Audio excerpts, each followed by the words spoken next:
Bismillahirrahmanirrahim. Assalamualaikum warahmatullahi wabarakatuh. Waalaikumsalam.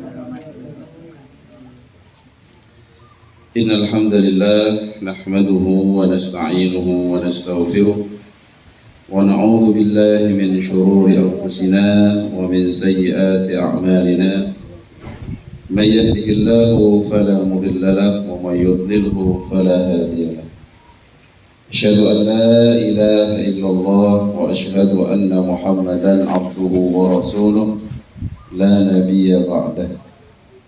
Allahumma salli wa sallim wa barik wa karim ala habibina wa syafi'ina wa qurrati a'yunina Muhammad wa ala alihi wa sahbihi wa sallim tasliman katsira. Amma ba'du, nawaitu ta'allum wa ta'lim والإفادة والاستفادة والنفع والانتفاع لله تعالى. رب اشرح لي صدري ويسر لي أمري واحلل عقدة من لساني يفقهوا قولي. اللهم إنا نسألك الهدى والتقى والعفاف والغنى آمين يا رب العالمين. Ikhwatul iman, jamaah sekalian, ibu-ibu yang saya muliakan, mari bersyukur kepada Allah Subhanahu wa Ta'ala. Sore hari ini di waktu libur hari Ahad ini diberikan kesehatan, kemudahan untuk kembali hadir dalam majlis ilmu mentadabburi firman Allah Subhanahu wa Ta'ala, yang mana tema pada kesempatan kali ini berkenaan dengan bulan Rabiul Awal, yaitu bulan dilahirkannya baginda Nabi besar Muhammad sallallahu alaihi wasallam. Pastinya Bapak Ibu, semua yang lahir, yang muncul bersumber dari baginda Nabi besar Muhammad sallallahu alaihi wasallam adalah layak untuk dijadikan suatu tuntunan dalam hidup. Karena basicnya dalam kajian ini adalah tadabbur dan tafsir Al-Quran, maka saya ingin membawakan 1-2 ayat dari surat At-Taubah, ayat terakhir, yaitu ayat ke-128 hingga ayat ke-129 dari surat At-Taubah. Saya bacakan, Ibu bisa menyimak. A'udzu billahi minasy syaithanir rajim. Laqad ja'akum rasulun min anfusikum 'azizun 'alaihi ma 'anittum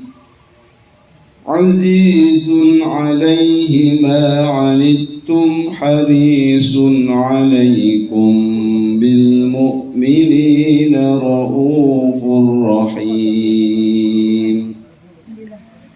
Fa in tawallaw faqul hasbiyallahu la ilaha illa hu alaihi tawakkaltu wa huwa rabbul arsyil azim. Sadaqallahu maulanal azim.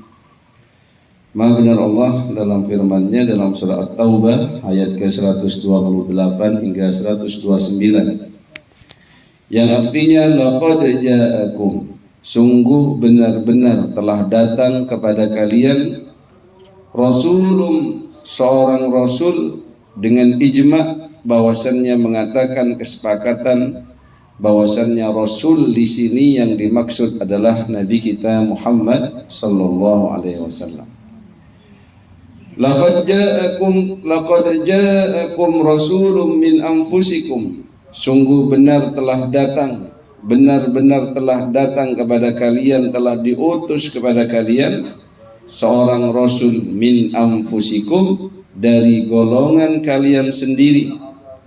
Azizun alaihi ma anittum, di antara sifat Rasul yaitu Nabi kita Muhammad sallallahu alaihi wasallam adalah merasa berat baginya jikalau menemukan penderitaan yang telah kalian rasakan. Sehingga semua syariat ini yang membawa Nabi Shallallahu Alaihi Wasallam dan disampaikan kepada umat ini adalah tujuannya tidak memberatkan, bahkan justru memberikan solusi dan meringankan kepada panjenengan. Jangan sampai panjenengan itu merasa, kok capek ya beragama Islam ini, gitu. Harus gini, harus gitu. Padahal seharusnya kita merasakan, menemukan hikmahnya. Kalau dengan saya begini ternyata enaknya bisa begini. Harisun alaikum, dia itu beliau ini sangat menginginkan keselamatan atas kalian, baik yang sudah berislam ataupun yang belum berislam. Bil mu'minina raufur rahim, terhadap orang-orang mukmin Rasul ini sangat pengasih, rahimun, dan sangat penyayang. Fa in tawallau, maka jikalau mereka ini berpaling dari keimanan, sudah berusaha disampaikan hidayah, bahkan mukjizat pun telah ditampakkan, namun mereka tetap berpaling, faqul, maka katakan wahai Muhammad, hasbiyallahu la ilaha illahu, cukup bagiku Allah, tidak ada Tuhan yang berhak disembah kecuali Dia. Alaihi tawakkaltu, kepadanya aku bertawakal.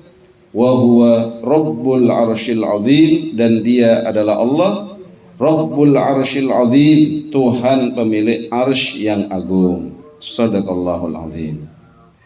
Ibu-ibu yang saya muliakan, ayat ini menegaskan bahwasannya di antara ciri-ciri agama samawi itu adalah adanya utusan yang Allah utus untuk menyampaikan risalahnya, untuk menyampaikan syariatnya. Dan semua utusan-utusan Allah, baik dari Nabi Adam hingga Nabi Muhammad SAW, membawa misi yang sama, yaitu mengenalkan kepada umat manusia itu ma'rifatullah, bahwasannya ada Tuhan yang wajib disembah, yang berhak disembah, yaitu Allah Subhanahu wa ta'ala. Dan semua dari sisi akidah itu sama, misinya itu sama, yaitu tauhidullah, mengajarkan kepada umat manusia itu mengesahkan, menyembah hanya kepada Allah. Sedangkan kalaupun ada perbedaan di antara syariat atau cara menyembah kepada Allah dalam hal tersebut, itu adalah suatu kewajaran. Contoh, di zaman-zaman sebelum Nabi Muhammad, bahkan di zaman Nabi Adam, itu masih boleh menikah antar sesama saudara tapi beda rahim, walaupun ibunya sama.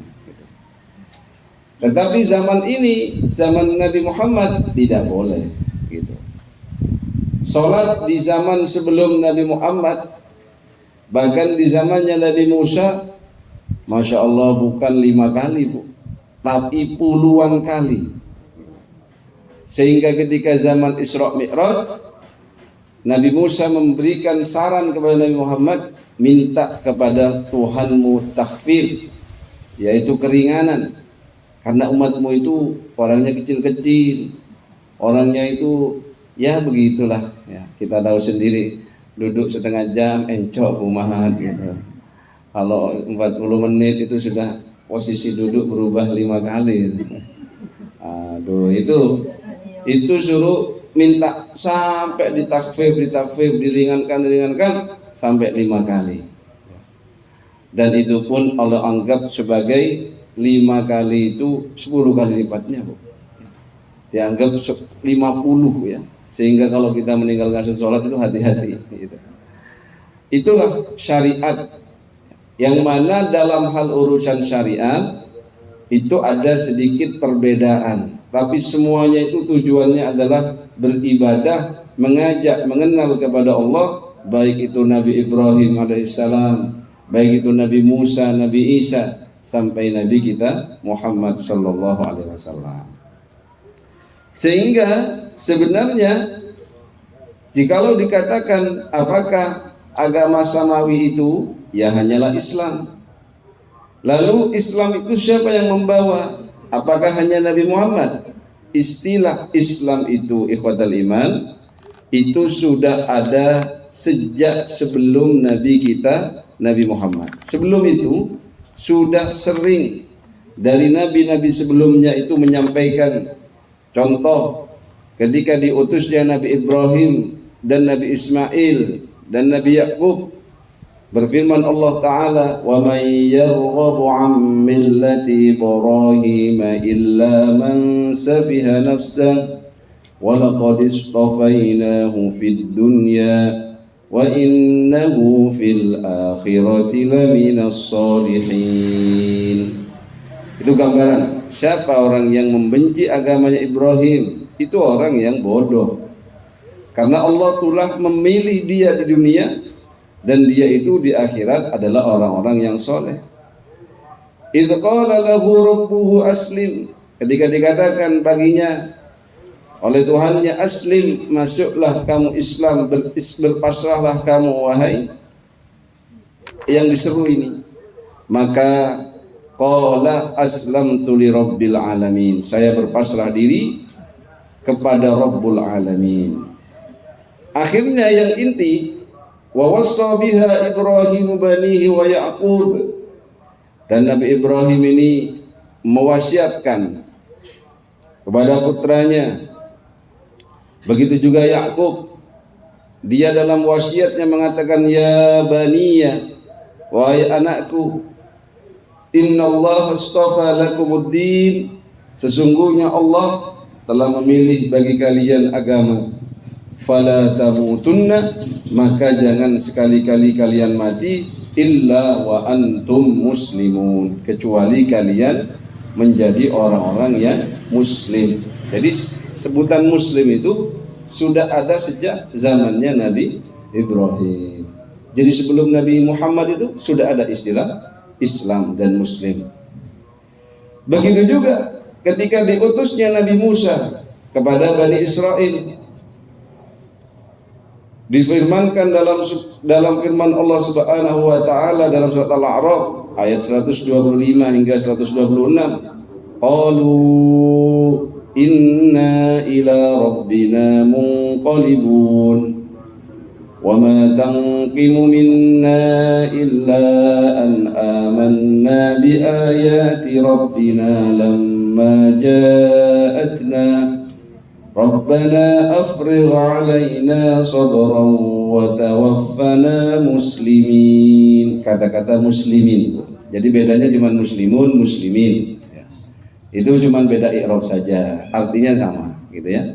Satunya muslimun, i'rabnya itu i'rabnya nanti rofa. Rofa yang belajar nahwu dulu ingat-ingat, oh itu rofa muslimun, oh itu jamak mudzakkar salim, sama tapi alamat i'rabnya menggunakan waw, ada mengatakan waw dan muslimun. Tapi kalau muslimin sama jamak mudzakkar salim tapi dalam kondisi nasab atau jar.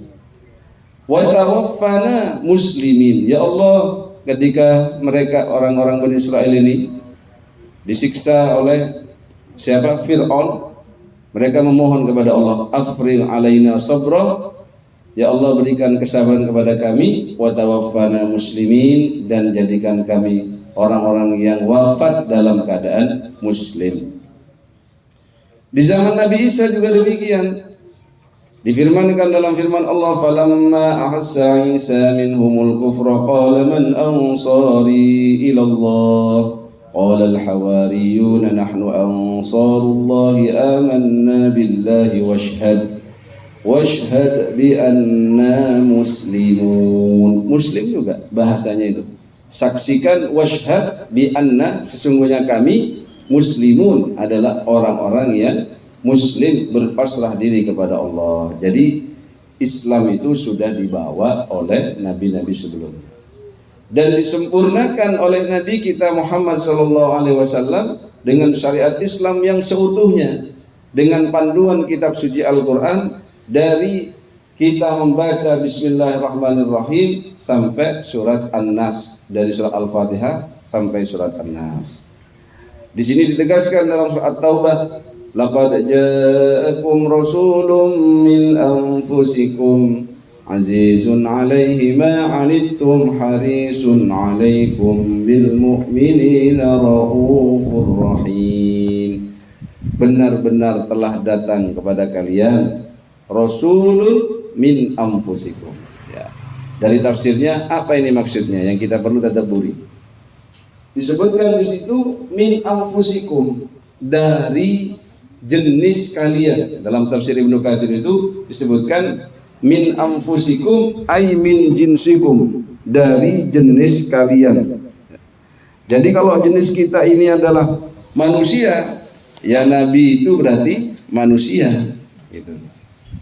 Tidak sebagaimana yang diinginkan oleh orang-orang kafir Quraisy, yang mana mereka nyinyir, mencibir, Nabi utusan kok manusia kayak kami, makan, minum, ke pasar, kemudian juga menikah, kok gak diutus dari golongan malaikat gitu loh, biar keren mungkin ya Bu ya. Padahal kalau kita mau tadabburi dan cermati, andai saja Allah mengirim utusannya itu dari golongan malaikat, malaikat itu tidak memiliki nafsu karena tidak Allah berikan nafsu, sehingga tidak kepikiran mau makan, mau bangun rumah, renov seperti ini, tidak kepikiran malaikat itu.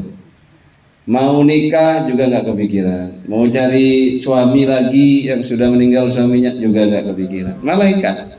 Makanya kalau ketemu suami yang tidak pernah marah, malaikatku datang. Tapi kalau sudah marah-marah, suamiku, setan ini. Nah, malaikat itu identiknya yang baik-baik. Jadi Bu, utusan Allah itu sengaja, memang Allah itu min anfusikum, diutus dari golongan kalian, jenis kalian. Kalau kalian itu adalah manusia, maka nabimu adalah manusia.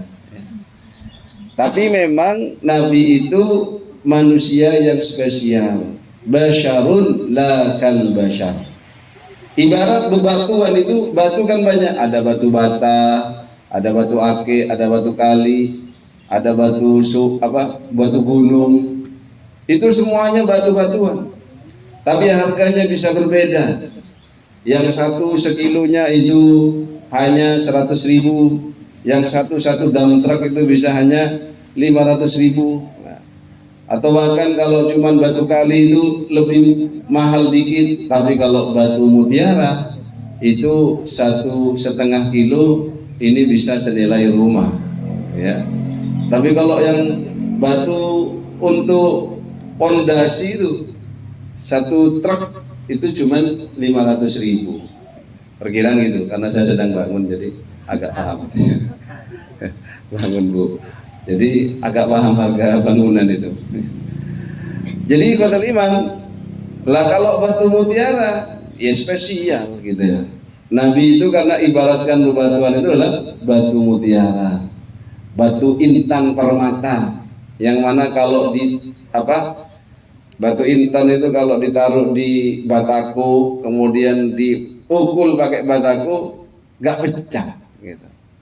Paling yang pecah batakunya, katanya begitu, saking kuatnya batu intan yang asli ya Bu ya, yang sudah sangat luar biasa terpanaskan di dasar laut itu, sehingga indah dilihat, itu indah, selain kuat dilihat itu bagus begitu, nyeneng no gitu ya. Dengan cobalah kalungan pakai gandul batu kali sama batu mutiara, nanti gimana kata orang responnya? Wah, tapi kalau sampean, tapi kok kurang penggawean sampean. Atau jangan batu kali lah, batu akik yang dibuat tasbih ya, atau kalungan tasbih itu kan anggap dari bebatuan ya, orang kan biasa, sampai ya ahli dzikir ya, sampai kalungan tasbih, gelangan tasbih, padahal ya nggak kuat beli mutiara gitu. Padahal kalau dzikir yang nggak dipakai, dengan pakai astagfirullah gitu, enggak jalan. Cuman ya banyak orang kalungan tasbih ya, karena nggak kuat beli kalung emas itu. Akhirnya tapi kalau pakai kalung mutiara, orang itu masya Allah itu suki ya. spesial pokoknya ya mutiara ini kok. Atau intan ya, permata. Yang segini ada yang berapa Bu? 1 miliar ya Bu ya? Ditaruh di cincin ini. Begini 1 miliar Bu, 2 miliar. Saya tidak pernah beli, katanya saja. Ya, nggak punya ya Bu ya. Ya tidak apa-apa. Nanti cari Bu, mungkin reker-reker nemu nanti lumayan. Lah niku lah, Nabi itu begitu, basyarun lakal basyar. Bagaimana kita ini memahami laqad ja'akum rasulun min anfusikum ini? Karena kalau kita salah memahami, nanti kita tidak mau mencontohnya. Jadi dalam dua pemahaman tafsir itu ada yang menafsirkan laqad ja'akum rasulun min anfusikum, bahwasannya telah datang kepada kalian rasul, yaitu utusan Allah berupa Nabi Muhammad sallallahu alaihi wasallam, min anfusikum, dari jenis kalian yaitu manusia. Ada juga yang menafsirkan bahwasannya karena ini adalah khitabnya dengan bahasa Arab, kemudian juga mengajak ngobrolnya adalah bangsa Arab pada saat itu, maka min anfusikum di sini yaitu dari golongan kalian wahai bangsa Arab, yang mana kalian faham terhadap apa yang dia jadikan bahasa. Kalian faham min anfusikum, dari diri kalian, bagaimana keamanahannya, bagaimana kejujurannya, semuanya kalian faham. Itu min anfusikum. Makanya kalau kita melihat riwayat bagaimana Nabi Shallallahu Alaihi Wasallam mengenalkan dirinya, ya, bahwasannya dalam riwayat Imam Muslim itu dengan sanadnya, bahwasannya Rasul Shallallahu Alaihi Wasallam menyampaikan, Innallaha astafa Kinanah min waladi Ismail, bahwasannya Allah Subhanahu Wa Taala memilih Kinanah dari putranya Ismail. Wastafa Quraisyan min Kinanah, lalu Allah memilih bangsa Quraisy dari bangsa Kinanah. Kemudian wastafa Hashiman min Quraisy, Quraisy ini juga macamnya banyak. Ya, maka Allah memilih Bani Hashim dari keturunan Quraisy. Wastafani min Bani Hashim, dan Allah memilihku dari sekian banyak Bani Hashim. Gitu. Nah, itu Arab. Maka panjenengan jangan terlalu sentimen dengan orang Arab. Gitu. Apalagi ketemu di Arab ate gendang, Arab ate gendang katanya. Tidak gendang. Apa Arab ini, Arab cemas gitu. Pokoknya lah, gara-gara sensi itu dengan orang Arab, lihat orang Arab itu udah nggak senang. Padahal kan itu bisa jadi oknum, gitu kan. Tapi kita harus akui Nabi kita itu dari orang Arab, berbangsa Arab, sukunya juga suku Arab, bahasanya bahasa Arab. Jadi jangan banyak andai saja Mbak, kalau Nabi itu berbahasa Jawa, enak, gampang ngajinya gitu lagi. Loh, itu ada rahasianya Bu. Jadi zaman itu memang zaman itu yang berpengaruh di dunia itu ada dua bangsa, bangsa Romawi dan bangsa Yunani. Romawi itu terkenal dengan kemegahannya, keduniawiannya, kematerialistiknya gitu. Tapi kalau Yunani pada saat itu terkenal dengan mistisnya, klenik-kleniknya, bahkan kalau di Romawi wanita itu sebagai apa? Sebagai materialistik, cara orang mengambil materi, sehingga kalau panjenengan ke pameran-pameran mobil itu nanti kan ada ya SPG-nya. Kan SPG jarang yang tua-tua pakai cadar, nggak ada Bu. SPG itu cari yang muda-muda, cantik-cantik. Sampai orang tidak ngerokok tuh karena SPG-nya cantik, beli rokok dia, padahal dia nggak ngerokok. Ya. Makanya jenengan kalau diajak suami lihat pameran mobil, suaminya dipantau. Takut videoin mobil itu katanya, api ya, api gede, wis mulus putih, padahal mobil ireng. Ternyata SPG ini sing putih. Wis ya, ayo mulai ya, kok duwe ndelok-ndelok pameran mobil. Awakmu delok mobil, awakmu delok sing jaga mobil iku. Nah niku lho. Iki sampean kalah saing, Bu. Soalnya panjenengan usia 40, sana 20. Ya, jauh gitu ya. Jauh gitu. Sudah beda. Alamnya niku beda. Yang sana pakai parfum, jenengan pakai minyak kayu putih. Udah, di skala saing. Nah itu orang Romawi pada saat itu. Tapi kalau yang di Yunani itu agak mistis. Dia itu bahkan menganggap wanita itu bagian dari iblis dan seterusnya. Itu Yunani. Tapi di tengah-tengah itu ada bangsa Arab. Bangsa Arab itu paling lumayan di antara kedua bangsa itu, ya. Sehingga mereka itu punya sifat-sifat yang diturunkan dari nabi-nabi sebelumnya. Salah satunya Nabi Ibrahim. Sehingga dikatakan millatu Ibrahim Hanifah. Bahkan Nabi Ibrahim itu pernah berdoa kepada Allah ketika ditugaskan menaikkan Ka'bah itu. Di antara doanya diabadikan dalam Al-Quran. Rabbana wab'ath fihim rasulan minhum. Ya Allah, utuslah Rasul dari golongan mereka. Allah kabulkan doanya. Itu setelah sekian ratus tahun. Jadi itu doanya Nabi Ibrahim dari dulu itu. Baru Allah utus, yaitu Nabi akhir zaman, Nabi kita Muhammad Sallallahu Alaihi Wasallam. Baik, jadi dari sini satu, kita meyakini bahwasanya Nabi itu adalah manusia, sehingga kita sebagai manusia bisa mencontoh beliau. Kenapa? Karena mencontoh itu bagian dari ittiba. Allah Subhanahu wa taala menyampaikan, qul in kuntum tuhibbunallaha fattabi'uni yuhibbukumullah wa yaghfir lakum dzunubakum wallahu ghafurur rahim. Katakan, kalau engkau itu mencintai kepada Allah, kepada-Aku, kata Allah, fattabi'uni, maka berittiba'lah kepadaku, yaitu kepada Nabi Muhammad. Apa yang dilakukan oleh Nabi Muhammad, ya kita ikuti. Baik itu dari sisi kemanusiaan, cara dia makan, cara dia ini tidur, cara dia buang air besar, air kecil, semuanya sudah ada riwayatnya. Tinggal panjenengan mencontoh. Petunjuk-petunjuknya, lemah lembutnya. Jadi kalau panjenengan apalagi perempuan, kok lemah lembut, itu cocok meniru Nabi Muhammad SAW. Kok setiap ngomong sama suami itu volumenya itu selalu full, ya, antara 9 sampai 10, niki ndak cocok nih. Yo, wah, terus ngomong. Padahal ayah ini lho, beten kopok nih. Wah, terus ini siasa bentak-bentak. Berarti ndak cocok dengan Nabi nih. Begitu, Bu. Kemudian di kota Liman, kita tahu karena Nabi itu juga dari golongan orang Arab, ya kita jangan benci anti Arab. Karena ada kan gerakan-gerakan yang gimana kayak membenturkan Arab ini nggak beres gitu. Arab ini di sini imigran gitu. Arab ini di sini cuma numpang hidup. Wah, kami juga punya nenek moyang di sini. Wah, pokoknya gitulah, Bu, diadu-adu gitu ya. Secara dua pendapat itu kalau kita sinkronkan ya benar-benar saja. Bahwasannya Nabi itu dari golongan manusia, juga dari golongan bangsa Arab. Jadi dua-duanya sama, dalam artian bisa masuk gitu kalau kita pahami secara tafsirnya.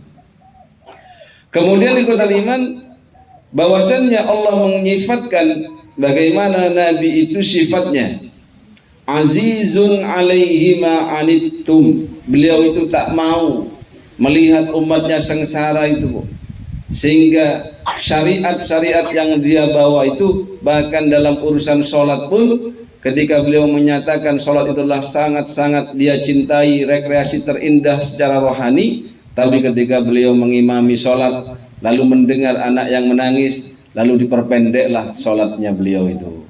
Khawatir ibunya nantinya merasa khawatir dengan putranya. Apalagi kalau sedikit-sedikit kalau kita dapatkan dalam syariat itu adalah rukhsah.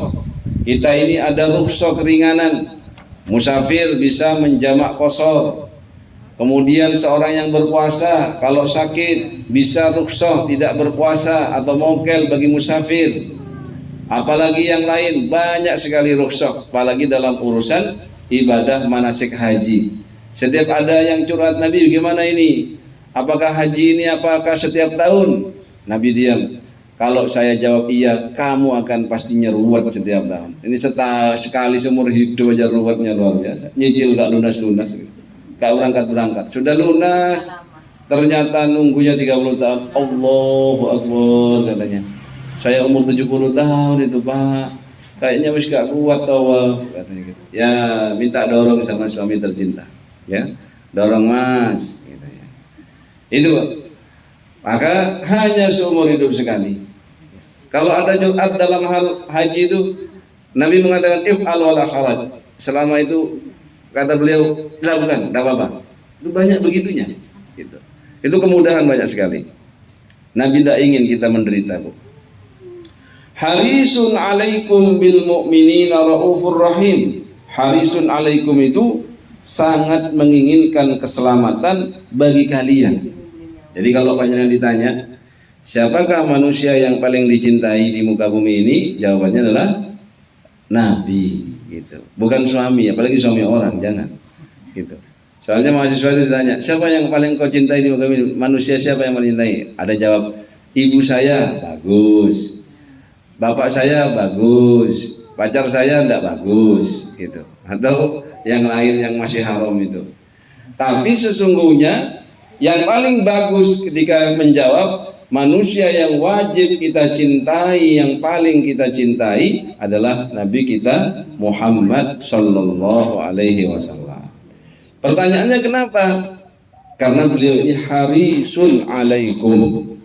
Harisun alaikum ini, Bu. Beliau ini sangat khawatir kepada umatnya, keselamatan umatnya sejak di dunia sampai nanti di padang mahsyar, sampai nanti berhadapan kepada Allah Subhanahu wa taala. Bahkan beliau menyimpan doa yang mustajabnya untuk apa? Untuk keselamatan umatnya, yaitu ketika meminta syafaat kepada Allah Subhanahu wa taala. Ya, sampai-sampai itu, Bu, pernah istri beliau minta doa, Nabi doakan saya. Maka kata Nabi itu didoakan, Allahumma ighfir li Aisyah, ya. Ma taqaddamat wa ma ta'akhkharat. Intinya itu didoakan oleh Nabi, semoga Aisyah ini diampuni ya Allah, ampuni dosa Aisyah itu, apa yang sudah lalu dan apa yang akan datang dan apa yang mungkin dia ini, pokoknya dipanjangkan doanya itu. Sampai Siti Aisyah itu tertawa, seneng banget. Katanya, kamu seneng? Kata Nabi itu, saya doakan begitu. Gimana saya tidak seneng Nabi? Didoakan, diampuni dosa-dosa ini dan itu, bahkan mungkin saya melawan dosa, minta diampunan. Maka kata Nabi, Bu, begitulah aku doakan dalam setiap sholatku terhadap umat-umatku. Luar biasa Nabi itu. Kita kadang belum tentu ingat Nabi setiap sholat, walaupun baca sholawat kadang lupa. Tapi beliau dalam doanya setiap sholatnya mendoakan umatnya ini. Bahkan ketika mau meninggal dunia masih disebut umatnya, ummati, ummati, ummati. Bukan yang disebut anaknya atau disebut siapanya, padahal dia sangat sayang sama anak dan cucunya. Tapi yang disebut ummati, ummati, ummati. Itu menunjukkan harisun alaikum. Sedangkan orang tua kita belum tentu semua orang tua begitu. Kadang anaknya pacaran dibiarin, enak-enak anaknya tuh malam minggu di rumah ditanya, enggak ngapel nak ke pacarnya? Kalau tidak punya duit tak kasih sama ibu. Lu ini gimana? Ya, anaknya tidak bisa baca Quran, tidak sholat secara tepat waktu 5 waktu, dibiarin. Udah kasihan. Yang kasihan tuh Bang, anaknya itu tidur sampai dia itu mau kesiangan masih dibiarkan sama orang tuanya. Katanya, kok gak dibangunin putranya, Bu? Kasihan, semalam habis latihan karate, katanya. Taekwondo. Lu kalau taekwondo di dunia dibanting ke Selio, kalau sampai di akhirat gara-gara nggak sholat di taekwondo sama malaikat itu lebih ruwet lagi. Nah, terkadang begitu. Dibiarkanlah anaknya itu buka aurat, nggak diingatkan, tak apa-apa, biar cantik kelihatannya, cepat laku. Gitu. Bahkan yang lucu lagi itu, saya punya mahasiswi pakai hijab syar'i itu sama ibunya tidak boleh. Katanya, enggak usah kayak gitu, kayak arek pondokan awakmu. Itu enggak boleh. Tinggal dia itu kalau mau pakai hijab itu keluar dulu, nyari musola terdekat, pakai hijab baru berangkat. Biar enggak cekcok sama ibu. Itu orang tua saja kadang tidak terlalu memikirkan keselamatan anaknya sampai pada akhirat. Padahal kalau enggak berhijab kan bisa dicolek sama hidung belang itu.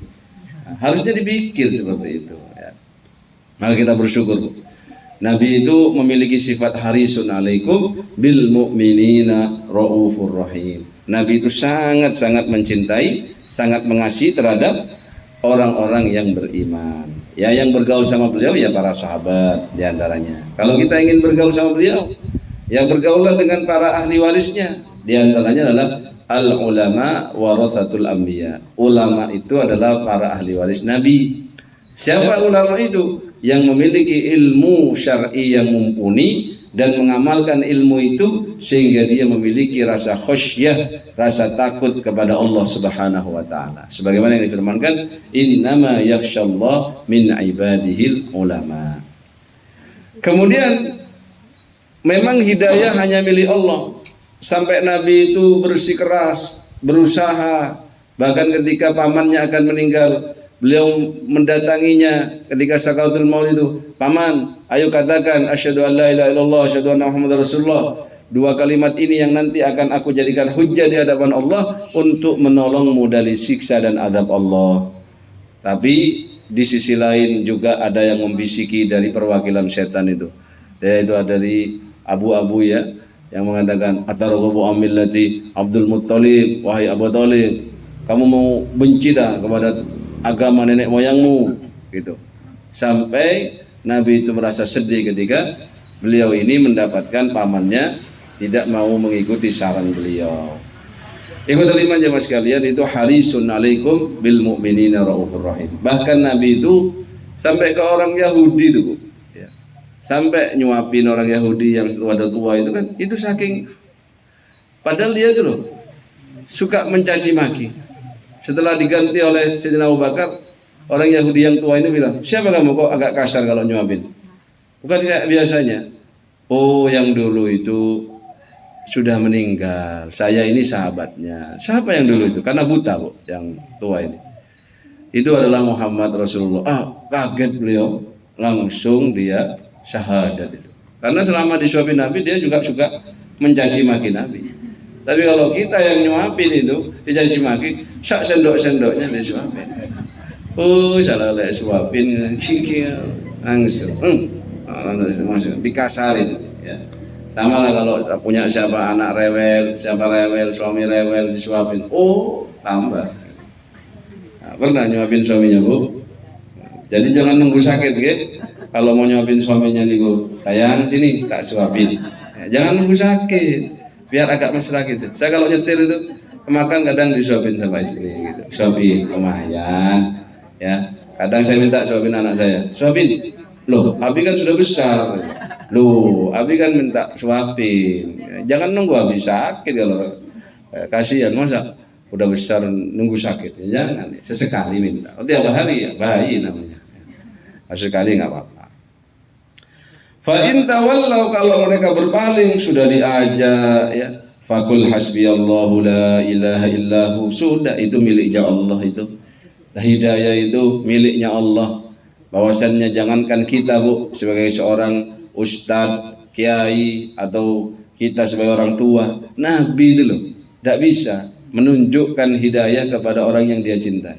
Sehingga dikatakan innaka lan tahdi man ahbabta walakinallaha yahdi man yasha. Engkau tidak akan bisa memberikan hidayah kepada orang yang engkau cintai, tetapi Allah yang maha memberikan hidayah itu. Maka mintalah hidayah selalu kepada Allah. Ihdinas siratal mustaqim. Alaihi tawakkaltu wa huwa rabbul arsyil azim. Kepadanya aku bertawakal dan dia adalah Rabbul arsyil azim, Tuhan yang maha agung. Saya kira itu sekilas terkait bagaimana kita mengenal sosok baginda Nabi besar Muhammad sallallahu alaihi wasallam dan bagaimana kita nantinya memahami bahwasannya apa yang dilakukan Nabi itu bisa kita tiru karena dia adalah manusia sebagaimana kita. Beliau juga makan, beliau juga minum, beliau juga buang air besar, buang air kecil. Bahkan ketika ada beberapa pendeta, setidaknya ada 3 rahib dari Nasrani berkunjung ke beliau, dan di antara mereka 3 orang ini saling membanggakan bagaimana dia beribadah kepada Tuhannya. Bahwasanya dia mengatakan yang satu, saya mendekatkan diri kepada Tuhanku, kepada Allah, misalkan Nasrani yang lurus, dengan tidak mendekati wanita, alias tidak mau dekat-dekat wanita, sehingga ada istilah merahibkan diri. Yang satunya bilang, kalau saya mempersibuk ibadah kepada Allah, kepada Tuhanku dengan cara tidak pernah tidur malam, ibadah terus gitu. Kemudian yang satunya, oh kalau aku puasa terus aku, tidak pernah tidak puasa. Ya, akhirnya Nabi mendengar itu menimpali. Kata beliau, kalau engkau mau tanya siapa yang paling bertakwa di muka bumi ini, maka akulah orangnya, kata Nabi. Tetapi walaupun demikian, aku juga makan, aku juga minum, aku juga maksudnya berpuasa, kadang tidak berpuasa di selain Ramadan maksudnya, gitu. Begitu juga aku ini tidur di waktu malam itu, tidur di awal waktu, bangun di sepertiga akhir malam. Jangan hanya niru tidur di awal waktu, tapi akhirnya mentok sampai subuh, dipolkan tidurnya, full pokoknya, kayak full charge itu loh, ya. Atau yang repot itu nggak niru sama sekali, tidurnya di akhir malam, bangunnya kesiangan, gitu loh. Yang repot diingatkan, kamu kok tidurnya di awal malam tapi bangunnya enggak di sepertiga akhir malam. Oh, yang penting sudah niru awalnya dok. Ini repot juga. Yang bagus ya tidur awal malam, bangun sepertiga akhir. Gitu. Dan Nabi itu mengatakan, bahkan aku juga menikah dengan para wanita istri beliau. Karena dalam pernikahan itu juga ada sisi ibadah gitu loh. Sehingga timbullah dari situ asbabul wurud, yaitu adanya hadis an-nikahu sunnati, nikah itu adalah sunnahku. Faman raghiba an sunnati falaysa minni, barang siapa orang yang membenci sunnahku maka bukan dari golonganku. Jadi kalau punya suami senang nikah niku Bu, ya sampean wajar gitu. Dari golongannya Nabi. Makanya nikah sama panjenengan. Tapi emang ultimatum, cocok nikah terus mas. Kok orang-orang kok nikah lagi, kan sunnah. Jadi kan gitu. Oh tak ketok gitu ya. Pokoknya ya takut dia kalau begitu itu. Pokoknya gitulah Bu ya. Bahwasannya bertakwa itu tidak tidur semalaman gitu. Terus sholat terus ya, enggak gitu juga gitu. Terus kok harus puasa, memang ada puasa yang namanya shaumud dahr. Tapi afdhalus shaum itu kan saumnya Nabi Daud. Puasa enggak gitu. Sehari puasa, sehari enggak. Kalau puasa terus setahun itu ya boleh, enggak apa-apa. Tapi kalah afdal sama puasanya Nabi Daud tadi. Berarti apa Bu? Di sisi Allah itu bukan masalah kuantitas saja, tapi kualitas itu loh. Kualitas yang mana di hadapan Allah itu harus dalam amal itu sesuai dengan niat lillahi ta'ala dan sesuai dengan tuntunan Nabi kita Muhammad sallallahu alaihi wasallam. Saya pikir itu Bu, silakan di sisa waktu mungkin ada yang mau ditanyakan, mau menambahkan, mau testimoni, curhat juga nggak apa-apa lah di sini. Ya, pokoknya keluar dari sini tuh plong, bisa cinta sama Nabi, lebih semangat dalam mengikuti sunnah-sunnahnya, baik itu dari cara makannya. Bahkan kalau cara makan, cara minum itu nggak sesuai sunnah, gimana kita mau mengikuti sunnah yang lain? Gitu. Ada orang itu makan tuh pakai tangan kiri biasa gitu, dan saya perhatikan sering begitu. Padahal ya orang notabene-nya berilmu, paham Quran, karena mungkin tidak kebiasaan, tidak kebiasaan. Apalagi yang tidak paham gitu. Yang paham aja kadang kecolongan. Gara-gara garpu dia makan pakai tangan kiri. Gara-gara makan kerupuk, pakai tangan kiri makan kerupuk. Harusnya kita waspada. Tangan kiri jangan dipakai untuk makan, karena itu caranya setan. Kalau Nabi menganjurkan, mencontohkan dengan tangan kanannya. Begitu juga kalau kita ngajarkan ke anak kita, ayo dek, kencingnya jangan pakai berdiri, apalagi lari-lari, terus waduh itu ya, harusnya jongkok dek, gini ya dek ya, begitu. Suaminya dicek, oh bojoku iki ngoyoe kurang sesuai sunnah. Mas, jangan berdiri gitu mas, jongkok mas, dipelurut pintu lu mas, katanya farjantur sarasan, ini tak contohno. Waduh, betul ini ya. Bun, monggo, mungkin ada yang mau tanya. Ustaz mau nanya Oke. tentang itu loh, ketika Nabi naik ke Sidratul Muntaha itu kan ketemu sama Nabi Musa ya. Kenapa dia memprovokasi Nabi Muhammad supaya sholatnya dikurangi gitu? Terus kenapa dia nggak minta ke Nabi yang lebih ini, sholawat Nabi Ibrahim gitu. Nabi apa Nggih, dia nggih. ketemu Nabi Ibrahim. Nggih ketemu, kalau dalam riwayatnya niku ketemu. Dalam Terus Nabi nggih. Ibrahim kenapa nggak memberikan?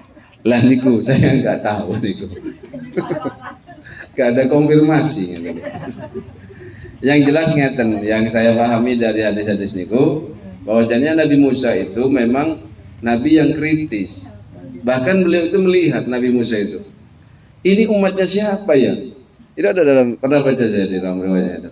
Ini siapa sih, umatnya siapa ini? Umurnya pendek-pendek tapi keberkahannya banyak. Ternyata saya lihat, oh umatnya Nabi Muhammad. Umurnya hanya 60 sampai 70 tahun, tapi gara-gara ada Lailatul Qadar, ada ini dan itu, berkah lah umurnya itu. Mengaca atau bercermin kepada umatnya gitu. Sampai katanya Nabi Musa itu, andai saja saya boleh memilih, saya mau jadi umatnya Muhammad itu. Karena banyak keistimewaannya. Salah satunya mendapat syafaat dari beliau. Dan di antaranya ikhwatal iman, Nabi itu sampai mengatakan, semua umat itu akan masuk surga kecuali yang tidak mau katanya. Semua umat ini akan masuk surga illa man aba, kecuali yang tidak mau. Masa ada Nabi tidak mau masuk surga? Loh ya banyak ternyata ya, zaman sekarang. Ya, suruh sholat itu biar masuk surga, dia gak sholat, berarti dia gak mau masuk surga dia. Ya. Suruh menghindari yang haram, katanya, kok pakai yang haram? Itu dia sebenarnya dia sendiri tidak mau masuk surga. Lah Nabi Musa itu karena melihat kaumnya yang dia itu kuat-kuat, tapi ketika dikasih syariat 50 kali sholat dalam sehari semalam, banyak yang keteteran. Akhirnya Nabi Musa minta keringanan kepada Tuhanmu, karena kaumku saja yang kuat-kuat itu dikasih 50 itu banyak yang teledor, apalagi umatku yang kecil-kecil itu katanya, yang lemah-lemah itu. Akhirnya Nabi itu minta dikasih potongan sampai tinggal 5 waktu itu. Sebenarnya sama Nabi Musa itu minta lagi katanya. Sampai habis. Iya sekarang itu ada yang sholat cuma 2 kali gitu. Ya, subuhnya wassalam gitu. Sholat cuma maghrib sama apa gitu. Allah, masih ada nih waktu yang kebolong-bolong itu. Kata Nabi, ya, istahyaitu Rabbi, katanya Nabi Muhammad itu, aku malu sama Tuhanku. Dari 50 diskon sampai 5, saya minta diskon lagi, malu Nabi itu. Akhirnya sudah dicukupkan sampai situ, beliau sudahlah saya cukup sampai situ. Maka jenengan itu kalau ingat itu, kalau kamu mau salat itu, karena Allah memberikan keringanan lagi dan memberikan keutamaan. Ketika engkau salat 5 waktu itu dihitung oleh Allah sebagaimana seakan-akan salat 50 waktu, karena enak. Tapi hati-hati dengan keringanan dan keutamaan itu, kalau kita tinggalkan satu salat itu seakan-akan kita meninggalkan 10 kali sholat. Nah, itu yang harus kita, jangan itu dikasih kemudahan malah tambah memudah-mudahkan, repot. Aja mumpung katanya. Begitu kok. Ya, begitu insyaallah. Ada lagi? Monggo, Bu. Nggih. Saya ini loh, boleh apa enggak ya? Mamanya ini. Nggih. Itu dia sudah tahu kalau makan dengan tangan kanan, nggih. Nggih. Ini ote-ote, ini lombok. Nggih.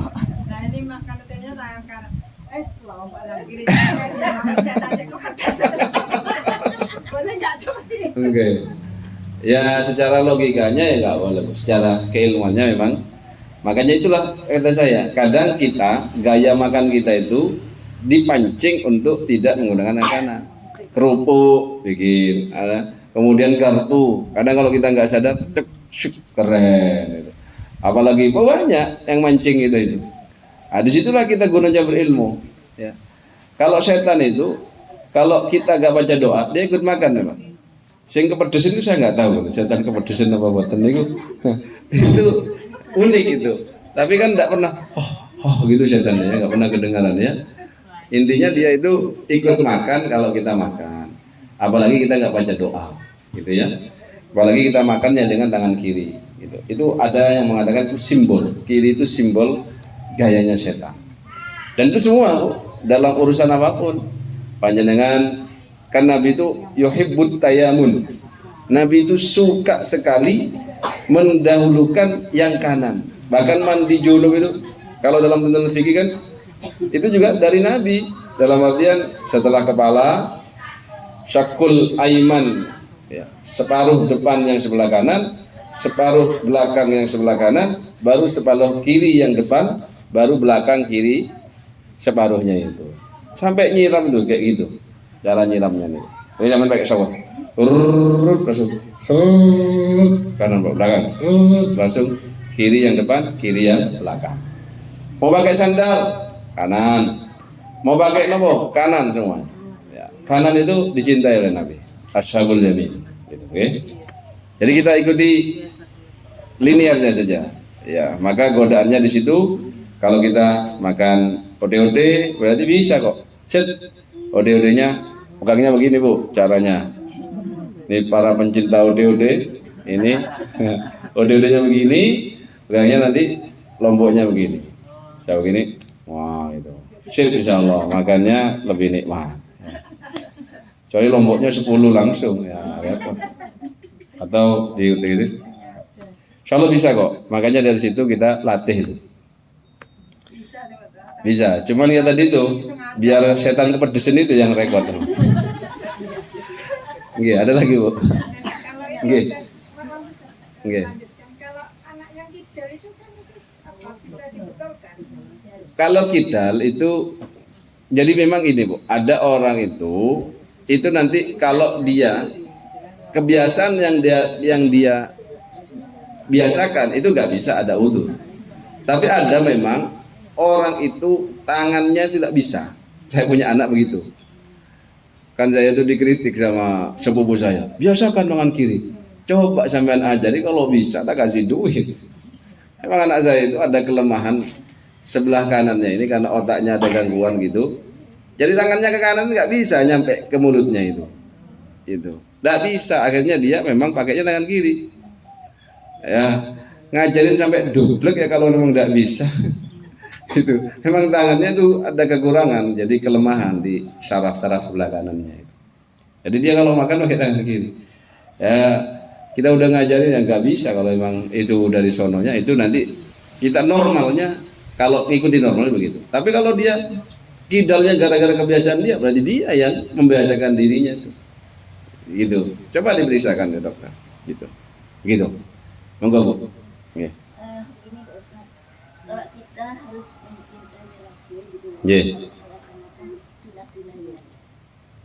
Tapi di sisi lain itu ada itu bukan sunnah, sehingga kita nggak melaksanakan gitu kan. Kalau sunnah nggak apa-apa pokoknya. Nggih. Itu karena salah dalam mendefinisikan sunnah dulu. Ditinggalkan tidak apa-apa dan lakukan dapat pahala. Akhirnya yang nyongkot tidak apa-apa. Yang di sini hanya tidak apa-apa. Coba definisinya diganti dari kecil. Sunnah adalah sesuatu yang dicintai oleh Nabi, yang melakukannya mendapatkan pahala. Udah, tidak usah meninggalkannya tidak apa-apa, tidak usah dimasukkan. Gitu. Akhirnya terdoktrin. Orang itu kan identik ngentengin, banyak orang ngentengin. Maka coba definisinya di lagi. Kenapa Bu? Karena ada orang itu yang ingin meraih kedudukan di sisi Allah itu, apa yang disunnahkan itu bagian dari cara dia bertakarrub kepada Allah. Jadi bertakarrub itu mendekatkan diri kepada Allah. Orang mendekatkan diri kepada Allah itu dengan yang wajib saja itu sudah bagus. Dan semakin bagus lagi kalau takarrubnya dengan melakukan yang sunnah-sunnah itu. Maka di sini ngajarkan kepada anak itu memang definisi sunnah itu dengan lakukan sunnah-sunnah Nabi karena itu adalah yang dicintai, yang dianjurkan untuk dilakukan. Gitu. Tidak usah kalau ditinggalkan tidak apa-apa sih, tidak usah itu. Karena orang itu cenderungnya ngentengin. Jadi anggapan sunnah kan tidak apa-apa, yaitu karena salah mendefinisikan, kemudian salah dalam hal kecenderungan. Jadi sama-sama makan, satunya ngikuti sunnah Nabi dapat pahala, satunya nggak dapat apa-apa, kan begitu. Padahal hidupnya sama-sama umur 60 tahun. Sama lah Bu dengan kita ini puasa. Satunya puasa mengikuti sunnah karena berbukanya dengan apa? Kurma atau rutop. Yang satu pokoknya ono Pak, gorengan nomor 1. Ya, OT-OT dari nomor 1. Kurma nomor 3 katanya. Sehingga kalau buka bersama tuh royoan gorengan dulu. Kurma itu terakhir. Gak laku di masjid itu, saya perhatikan. udahlah ke rumah itu. Ya royoan gorengan dulu, habis duluan. Baru cuci mulut pakai kurma, dibalik nih. Nah niku. Jadi sunnah-sunnah itu memang perlu dibiasakan. Sama dengan anak kita. Jadi jarang ibu-ibu ini yang kadang saya tanya ke mahasiswa itu, siapa yang ngajarin kamu cara kencing yang benar sesuai dengan tuntunan Nabi? Orang tuamu atau guru saya, Pak? Guru spiritual apa? Guru apa? Guru, Pak, di pesantren atau guru di sekolah gitu. Nah, ibunya kadang apalagi anak laki-laki, kencing sana kencing. Berdiri dibiarin sampai tua kebiasaan kencingnya secara berdiri. Ya, akhirnya nopo kehilangan melaksanakan sunnah dalam sisi kencing. Padahal orang itu pasti kencing kan tiap hari. Kalau tidak kencing ke rumah sakit dia. Katanya suster itu kalau tidak kencing itu dikasih apa itu? Iya, terus ada yang dibolongin dari perutnya itu, ada yang dimasukkan dari penisnya itu, dan itu sakit katanya.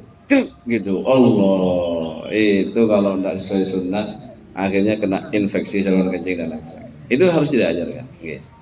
Insyaallah gitu nih, Bu. Jadi definisinya dirombak. Ya, eman gitu loh. Kita sama-sama ngamal, tapi satunya dapat pahala 21, yang satunya hanya dapat 10. Kan eman. Padahal waktunya sama, terus ngamalnya pun sama. Kayak sunah-sunah sholat. Kan tidak semua orang kadang sunah-sunah wudhu aja, cepet-cepetan. Ya caranya kalau mau wudhu itu sebelum azan sudah wudhu kalau ingin mengamalkan sunnahnya itu. Tapi ketika qomat baru wudhu, ya nggak bisa. Sulit mau mengamalkan sunnah. Gitu. Itu insya Allah begitu. Oke, ada lagi?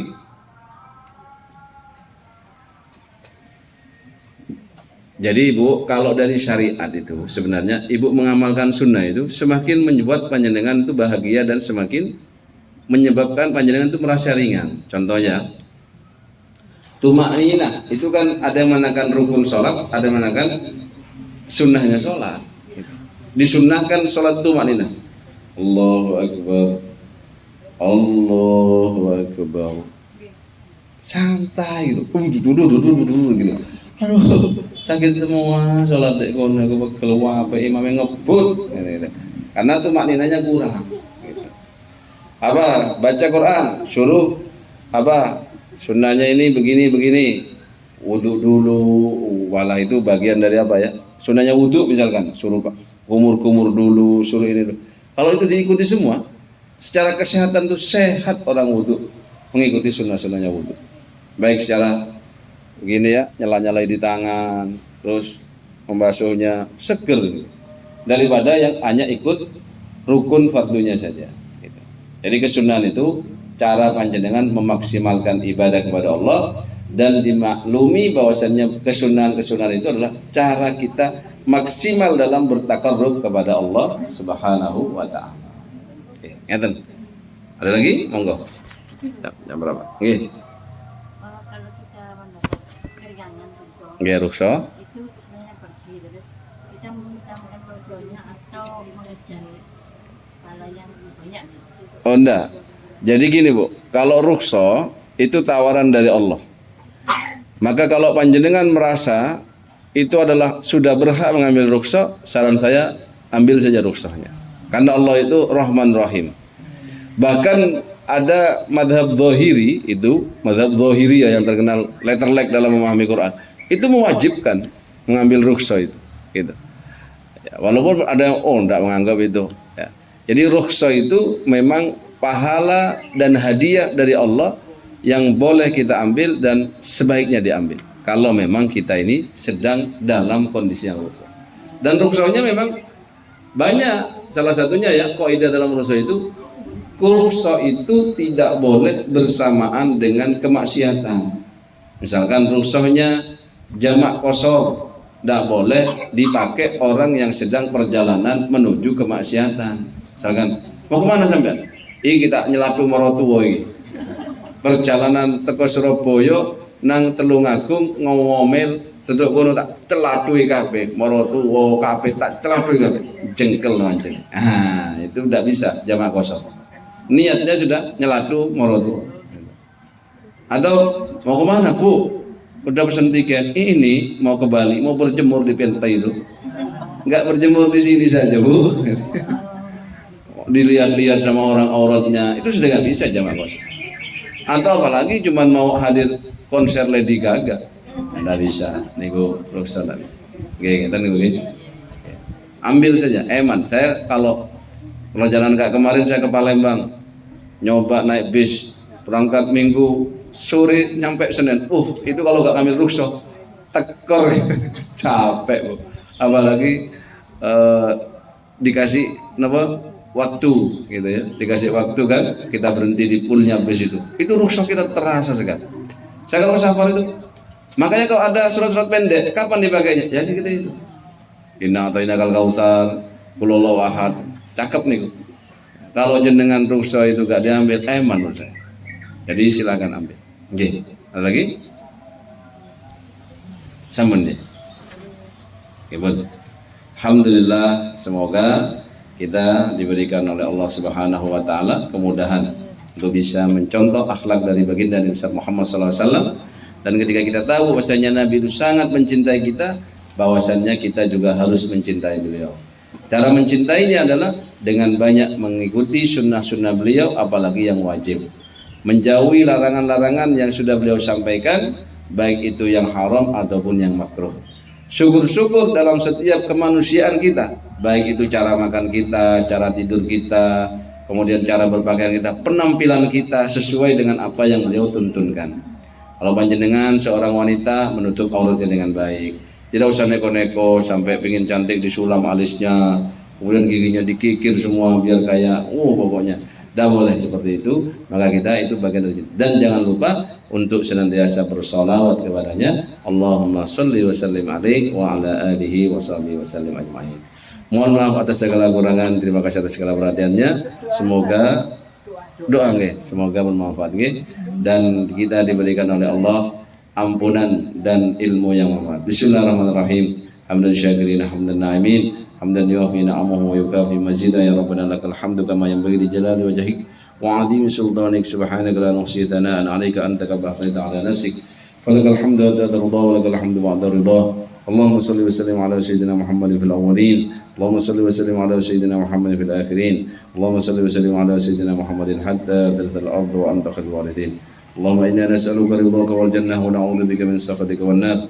Allahumma inna nas'aluka salamatan fid din wa 'afiyatan fil jasad wa ziyadatan fil ilmi wa barakatan fil rizqi wa tawbatan qabla al maut wa rahmatan indal maut. Allahumma hawwin 'alaina fi sakaratil maut wan najata minan nar wal afwa indal hisab. Rabbana zalamna anfusana wa illam taghfir lana wa tarhamna lanakunanna minal khasirin. Rabbana atina fid dunya hasanah wa fil akhirati hasanah wa qina adzabannar wa tawaffana ma'al abrari ya aziz ya ghaffar bi rahmatika ya arhamar rahimin. Amin amin ya rabbal alamin. Bisirril Fatihah.